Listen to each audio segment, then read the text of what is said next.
Biopolymers.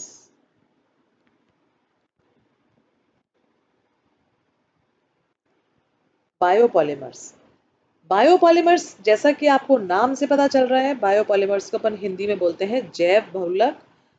तो जैव बहुलक का मतलब है जो कि लिविंग ऑर्गेनिजम्स में या सजीवों में पाए जाते हैं। ये ये लिविंग ऑर्गेनिजम्स में पाए जाते हैं, तो इसीलिए इनको हम बायोपॉलीमर्स कहते हैं। अब इसमें जो है बायोपॉलीमर्स के अंदर आते हैं आपके प्रोटीन्स, न्यूक्लिक एसिड्स,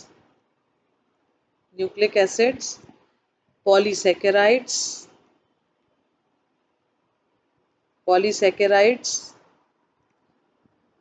ये सारे जो हैं, ये सब। और ये आपको अच्छी तरह से पता है कि किसी भी, चाहे आप ह्यूमन बॉडी की बात करें या किसी भी और लिविंग ऑर्गेनिज्म की बात करें, उनके अंदर ये सारी चीज़ें, प्रोटीन्स हैं या न्यूक्लिक एसिड्स हैं, पॉलीसेकेराइड्स हैं, ये सब पाए जाते हैं। तो इस तरह से हम जो है इनको डिस्कस करेंगे कि भाई प्रोटीन जो है ये नेचर में पाए जाने वाला सबसे बड़ा जैव बहुलक है, यानी बायोपॉलीमर है। प्रोटीन जो है ये हाई मॉलिक्यूलर वेट, जैसे इसके जो है ये 5000 से लेकर और 1 लाख तक जो है ये वाले जो है ये जैव पॉलीमर्स कहलाते हैं, बायोपॉलीमर्स कहलाते हैं। इनमें क्या होता है कि बहुत सारी जो है जैसे कि आपको पता है प्रोटीन के अंदर, जैसे कि अल्फा अमीनो एसिड्स की जो है, अमीनो एसिड्स जो हैं अल्फा अमीनो एसिड्स की जो मोनोमेरिक यूनिट्स जो होती हैं, मोनोमेरिक यूनिट्स जो है आपस में यूनाइट होकर ये क्या बनाती हैं, पेप्टाइड बॉन्ड के द्वारा ये जुड़ती हैं, पेप्टाइड बंधों द्वारा, पेप्टाइड बॉन्ड्स के द्वारा जो है ये पॉलीमर्स का निर्माण करती हैं। तो पॉलीपेप्टाइड श्रृंखला बनाती हैं ये, मतलब कि बहुत सारे जो है अमीनो एसिड्स जो हैं वो आपस में जो है पेप्टाइड बॉन्ड के द्वारा आपस में यूनाइट होके पेप्टाइड बॉन्ड के द्वारा क्या बनाते हैं, पॉलीपेप्टाइड ये बनाते हैं, पॉलीपेप्टाइड संरचना बनती है, पॉली कहलाते ही पॉलीपेप्टाइड्स हैं ये। तो अब इसमें क्या होता है कि जैसे प्रोटीन का फॉर्मेशन होता है, प्रोटीन की अगर इसमें कहीं कोई बाधा उत्पन्न होती है तो जो सेल्स होते हैं वीक हो जाते हैं, नष्ट हो जाते हैं। जैसे कि आपको पता है, अब प्रोटीन्स आपने देखिए कि ह्यूमन बॉडी के अंदर कैसे, कि आपको पता है कि केसीन किस में मिलता है, मिल्क में होता है। दूसरी चीज आपको होता है कैरोटीन होता है, कैरोटीन बालों के अंदर पाया जाता है। कोलेजन होता है जो कि आपके टिश्यूज के अंदर पाया जाता है। या हीमोग्लोबिन जो होता है वो आपके रक्त के अणुओं में जो है वो हीमोग्लोबिन पाया जाता है। तो इस तरह से जो है ये बनते हैं। अब इनको देखिए कि कैसे है कि आप अपने को पता है कि किसी भी, एक तो एसिडिक ग्रुप होता है, कार्बोक्सिलिक ग्रुप होता है, और एक अमीनो ग्रुप होता है, ये अपने को पता है अमीनो एसिड्स के अंदर। तो NH2CHR C double bond OH, ठीक है। तो ये अपना सिंपलेस्ट अपना ये बनाया एक अमीनो एसिड की, इसमें एक NH2 ग्रुप है और एक ये कार्बोक्सिलिक ग्रुप है। फिर NH, इसको इस तरह से लिख देते हैं क्योंकि ये यहाँ से ब्रेक करेंगे हम। NH, फिर CH, R, C double bond OH, ठीक है। फिर अपन इसमें जो है वापस इसकी एक अपन लिख लेंगे कि NH, ये NH इसलिए करके लिख रहे हैं कि हम यहाँ से एक वाटर मॉलिक्यूल निकालेंगे। NH, CHR, C double bond OH and so on. इस तरह से ये श्रृंखला चलती जाएगी। अब इसमें क्या है कि जैसे यहाँ से ये वाटर मॉलिक्यूल निकल गया, ठीक है। वाटर मॉलिक्यूल निकल जाएंगे और ये आपस में जुड़ते चले जाएंगे। तो वाटर मॉलिक्यूल निकलने के बाद क्या होगा, इसमें जो है जो H2N CHR C double bond O NH CHR C double bond O, फिर यहाँ से ये निकाल देंगे इसको, ये वाटर मॉलिक्यूल निकल जाएगा, फिर ये NH आ जाएगा, NH CHR C double bond O and so on. तो इसमें क्या है कि ये जो आपको दिखाई दे रहा है CONH, ये जो है ये कहलाते हैं पेप्टाइड बॉन्ड्स, ये पेप्टाइड बॉन्ड्स कहलाते हैं। ठीक है, तो ये जो है आपकी बात हुई प्रोटीन्स की। इसके बाद बात आती है पॉलीसेकेराइड्स की। पॉलीसेकेराइड्स,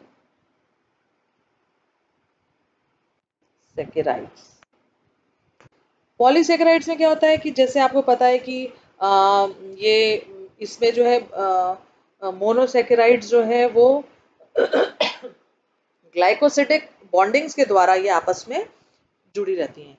इनमें क्या होता है, कैसे पॉलीसेकेराइड बनते हैं कि जो मोनोसेकेराइड होता है, मोनोसेकेराइड जो होता है वो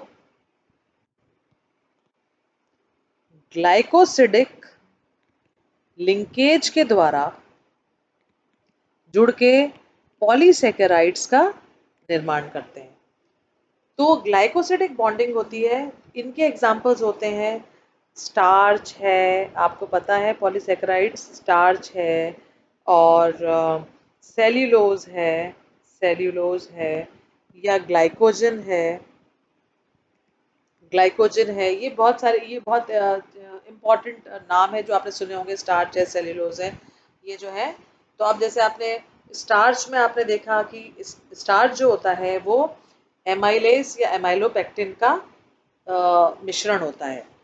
जैसे स्टार्च है, इसमें क्या होता है, ये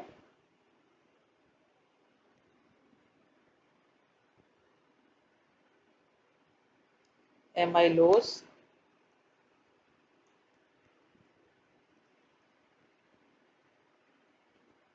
ये है एमाइलोज और एमाइलोपेक्टिन, एमाइलोपेक्टिन का मिश्रण होता है। इनका अनुपात भी जो 10,000 से लेके 5 लाख तक होता है, और जो है इसका एमाइलोज का और एमाइलोपेक्टिन भी जो है वो 50,000 से लेके और 10 लाख तक इनका वो होता है। अब इसमें जो है मतलब ये इतनी सारी यूनिट्स आपस में जुड़ के तब ये पॉलीसेकेराइड्स का निर्माण करती हैं। इनको, इनके जो यूजेस हैं, हम खाने में जैसे इनको खाने के रूप में इनको अपने भोजन में हम इनको काम में लेते हैं, या इनको हम इंडिकेटर के रूप में काम में लेते हैं, और जैसे एडहेसिव जो पेस्ट होता है वो बनाने के काम में लेते हैं। ठीक है, तो ये बहुत सारे इनके यूजेस हैं। इसके बाद बात आती है सेल्यूलोज की। तो सेल्यूलोज जो है ये डी ग्लूकोज पॉलीमर है, डी ग्लूकोज पॉलीमर है ये। इसमें क्या है, डी ग्लूकोज की यूनिट्स जो है वो बीटा ग्लूकोसाइड बॉन्ड्स द्वारा जुड़ी रहती हैं। डी ग्लूकोज की यूनिट्स जो है वो beta glucosides beta glucoside bonds द्वारा जुड़ी रहती हैं। इनका भी जो है, ये भी जो है थोड़ा क्रिस्टलाइन होता है, लीनियर पॉलीमर होता है, और इनका एग्जाम्पल जो है वो होता है जूट। आपने जूट देखा होगा, इसका एक कॉमन एग्जाम्पल है जूट। अब इसमें जो है ये इसके बाद आती है बात ग्लाइकोजन की। ग्लाइकोजन जो है ये भी एक एनिमल पॉलीसेकेराइड्स होता है। जो ये कैसे, ग्लाइकोजन जो है ये जीव जंतुओं के लिवर मसल्स में मिलता है, लिवर्स में मसल्स में जो है ये मिलता है। फिर जब मांसपेशियों में जब ग्लाइकोजन के अपघटन से जो है लैक्टिक एसिड से हमें एनर्जी प्राप्त होती है। ग्लाइकोजन क्या होता है कि जब उसका इसका जो ग्लाइकोजन का अपघटन जो है उससे जो लैक्टिक एसिड मिलता है उससे हमें जो है वो एनर्जी प्राप्त होती है। तो ये इसके अपने लिवर्स में और मसल्स में जंतुओं में ये पाया जाता है। इसी तरह से और भी हैं, इन्यूलिन है, पॉलीपेप्टाइड्स हैं, ये बहुत सारे इनके एग्जाम्पल्स हैं। ग्लाइकोजन हो गया, सेलुलोज हो गया, स्टार्च हो गया, सेलुलोज हो गया, ग्लाइकोजन हो गया, एक होता है इन्यूलिन, और इसी प्रकार से एक होता है पॉलीपेप्टाइड। पॉलीपेप्टाइड, तो पॉलीपेप्टाइड भी जो है वो ये जो है ये भी पॉली एमाइड है, मतलब अमीनो एसिड्स जो है एक भाग अमीनो एसिड्स का और दूसरा भाग जो है वो कार्बोक्सिलिक भाग से क्रिया करके जो है ये फॉर्म करता है। और इसमें आपको पता है पॉलीपेप्टाइड का तो हमने आपको ऊपर भी बताया कि C डबल बॉन्ड O, ये आपका, और NH, कौन सी यूनिट होती है polypeptide? C double bond O NH, ये जो है ये वाला बॉन्डिंग इनके अंदर पाई जाती है जिसे कि हम पेप्टाइड बंध कहते हैं। ठीक है, तो ये स्टूडेंट्स आज आपने देखा कि किस प्रकार से जो नेचुरल पॉलीमर्स देखे, सबसे पहले आपने प्लास्टिक्स के बारे में पढ़ा कि प्लास्टिक्स क्या होते हैं। प्लास्टिक्स दो प्रकार के देखे आपने, एक तो जो है थर्मोप्लास्टिक और थर्मोसेटिंग प्लास्टिक। इसके बाद फिर आपने नेचुरल पॉलीमर्स के बारे में देखा कि किस प्रकार जो आइसोप्रीन है, नेचुरल रबड़ कैसे बनती है, आइसोप्रीन का पॉलीमराइजेशन होके पॉली आइसोप्रीन बनता है जो कि नेचुरल रबड़ होती है। उसके बाद जो है आपने दो इसके टाइप्स देखे, एक तो आपने इसका सिस फॉर्म देखा, दो आइसोमर्स देखे, एक सिस आइसोमर देखा और एक दूसरा आपने इसका ट्रांस आइसोमर देखा जो कि गटा पार्चा के नाम से पॉपुलर है।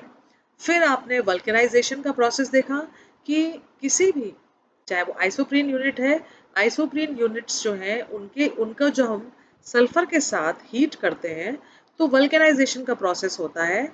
और उस प्रोसेस में क्या होता है कि जो सल्फर जो है वो उनके बीच में जो है दोनों यूनिट्स के बीच में सल्फर के द्वारा बंध बनता है जो कि क्रॉस लिंकिंग बॉन्ड होता है, और इस वजह से जो स्ट्रक्चर बनता है वो क्रॉस लिंक्ड स्ट्रक्चर बन जाता है। फिर बाद में टर्म आपने देखी बायोपॉलीमर्स के बारे में।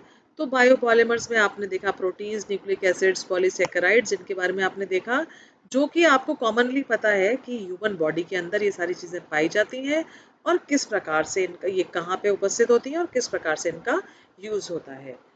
तो आई होप स्टूडेंट्स ये आपको अच्छे से समझ में आया होगा। नेक्स्ट टर्न पे हम सिंथेटिक पॉलीमर्स के एग्जाम्पल्स को डिस्कस करेंगे। Thank you very much.